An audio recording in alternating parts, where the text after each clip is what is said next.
بسم اللہ الرحمن الرحیم۔ ہندوستان یا برصغیر کا جو کردار تھا نجف اشرف کے حوزے میں، کہ یہ جو اپنے یہاں سے بہرحال نوابین بعض اوقات خمس بھیجتے تھے یا جو امداد بھیجتے تھے، اور پھر نوابین کا اور راجا جو تھے یہاں کے رجواڑے تھے ہندوستان کے، ان کا کس حد تک دخل رہا، یہ بے انتہا ان کا دخل تھا اس زمانے میں، بے انتہا ہندوستان کے کیونکہ ہندوستان جو ہے وہ امیر ترین دنیا کے سلطنت مشہور، یعنی وہ برصغیر جو ہے امیر ترین لوگوں کی سرزمین گنی جاتی تھی۔ نظام حیدرآباد ہو یا راجہ صاحب محمود آباد ہوں یا اسی طرح سے رامپور اور مختلف جو اسٹیٹس تھیں، اودھ کی اسٹیٹ، ان لوگوں کا بے انتہا کنٹریبیوشن رہا نجف اشرف کے حوزے کو چلانے میں اور اس کی باقاعدہ وہاں پہ مدارس بنانے میں، پھر بعد میں کربلا میں، اسی طرح سے قم میں، لیکن خاص طور سے نجف اشرف کے اندر دینی مدارس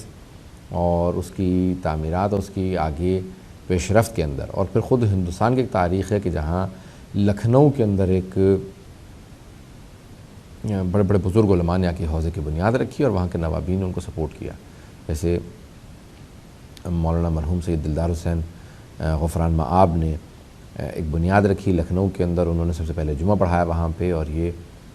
بہرحال ایک بہت بڑا ان کا کنٹریبیوشن رہا کہ کئی سو سال پہلے آ کے انہوں نے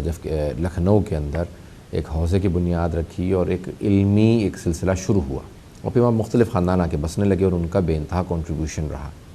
لکھنؤ کی تاریخ میں۔ اسی طرح سے حیدرآباد دکن کے اندر عثمانی یونیورسٹی ہو یا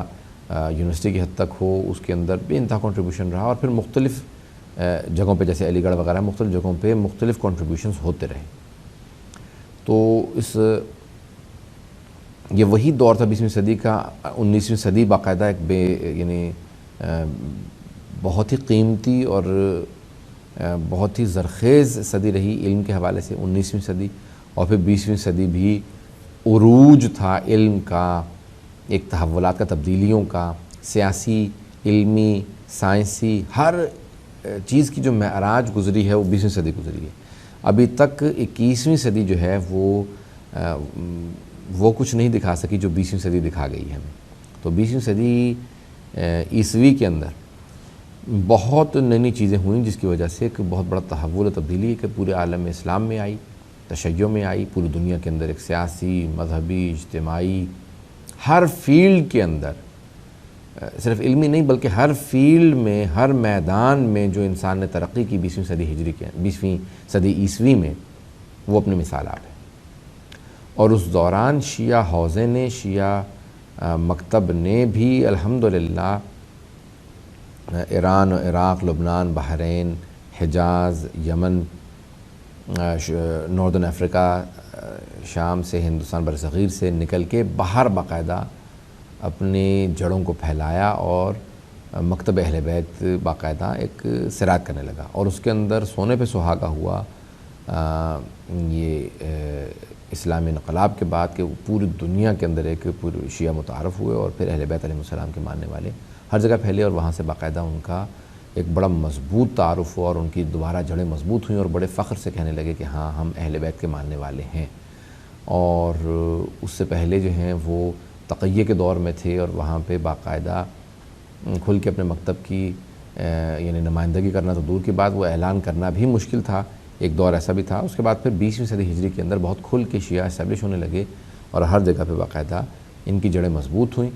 اور انہوں نے جا کے دینی مدارس کو باقاعدہ پھیلایا جس کے اندر ان مراجوں کا بے انتہا کنٹریبیوشن ہے۔ باقاعدہ وکلاء کو بھیجنا اور وکلاء کو مختلف نائب اپنے جو نمائندگان ہیں، پھر دینی مدارس کی ایک پوری کی پوری 20ویں صدی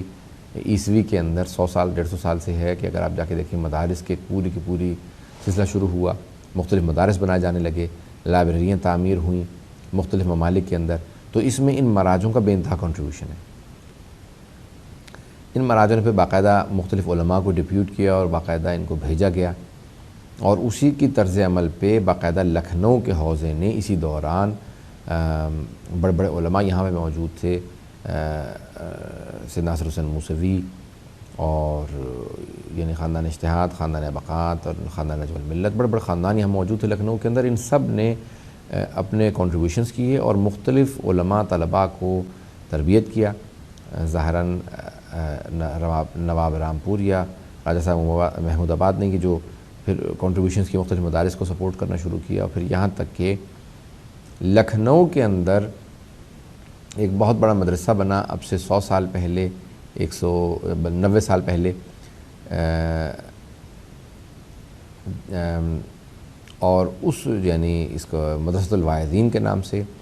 جس میں مدرسۃ الواعظین سے پھر بے انتہا طلباء بڑے بڑے قابل جید علماء کوالیفائڈ نکلے, اور انہوں نے پھر باقاعدہ پورے برصغیر میں تشیع کی تبلیغ کی. اس کو پھر تقسیم کے بعد بہت دھچکا لگا مدرسۃ الواعظین کو, لیکن اس کے فارغ التحصیلان میں حافظ کے فائز صاحب تھے, بشیر صافات ٹیکسلا تھے, اور بڑی بڑی شخصیات تھیں. ہمارے ساتھ